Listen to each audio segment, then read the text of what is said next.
Chat, we just left the theater for Fantastic Four First Steps. The movie was pretty fantastic. They got the casting rights all the way around the fucking table.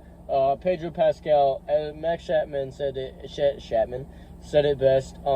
He is perfect for being able to handle those moments where Reed Richards' brain is going 1,000 miles per hour while also having to be a good husband and father and also a good leader of a team all at one time. And I feel like there's a scene where they're in space going to find Galactus, or leaving Galactus even, and he's just bouncing around trying to be leader and overthinking and a father and husband. He's being a very good husband. He's very good at having those moments where Reed Richards has 1,000 things going on in his head and in real life, and being able to just compose them all.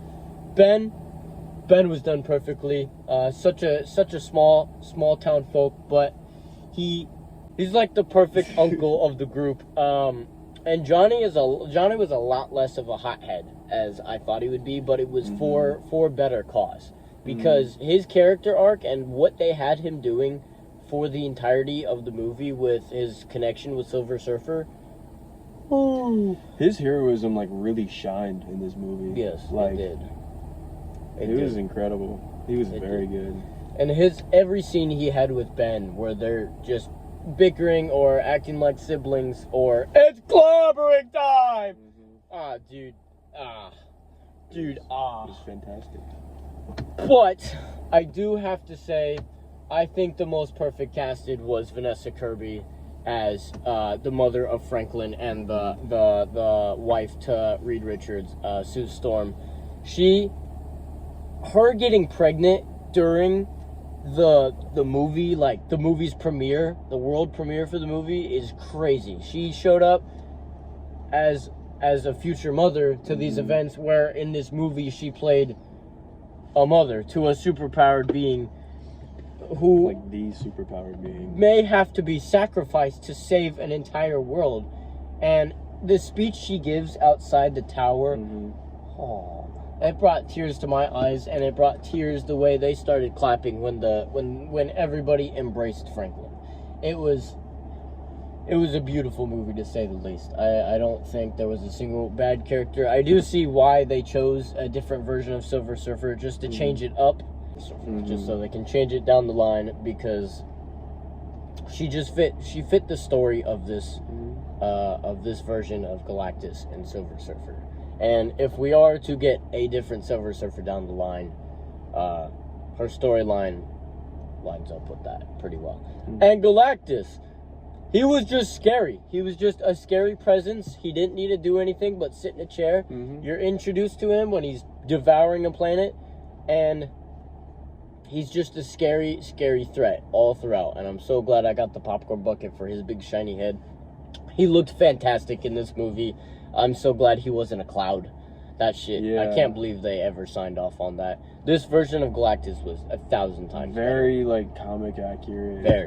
Very colorful too. Yeah, it was really cool for a scary character, I guess. And the suits, the outfits, great. That was a very dark movie, because for half of it you just feel dread of what is to come. Yeah. And there's not a lot of there's a lot of lightheartedness and family moments, but there's not a lot of humor, if you will. This was a very unfunny MCU movie. This was a very high stakes.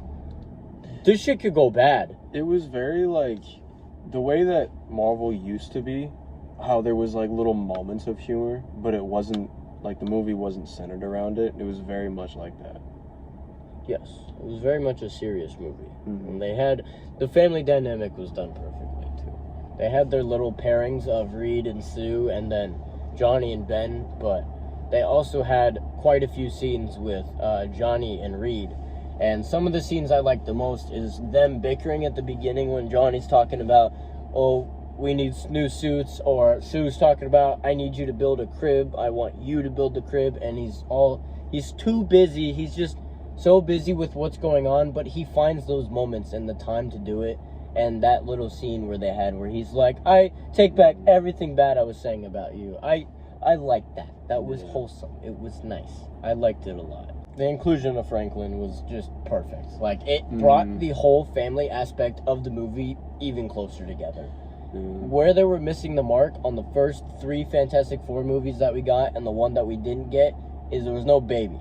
I'm so glad they introduced the baby, and I'm so glad that the baby will be carried on in the future. And they made it make sense, and it completely sets up Doomsday. Like in a completely. very in a way that I didn't expect. I didn't expect that presence to be over the movie at all. I didn't expect that presence to be there whatsoever, because there were multiple comments about how there was no presence of any sort in this movie.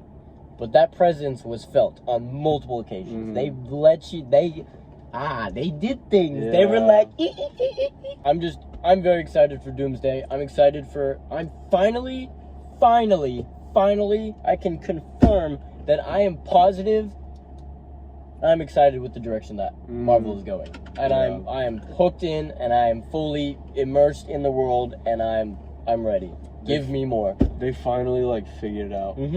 They're back to making good movies. We got last year, oh my god, great release. And then this year we started off with an okay release, and it's just gone up since.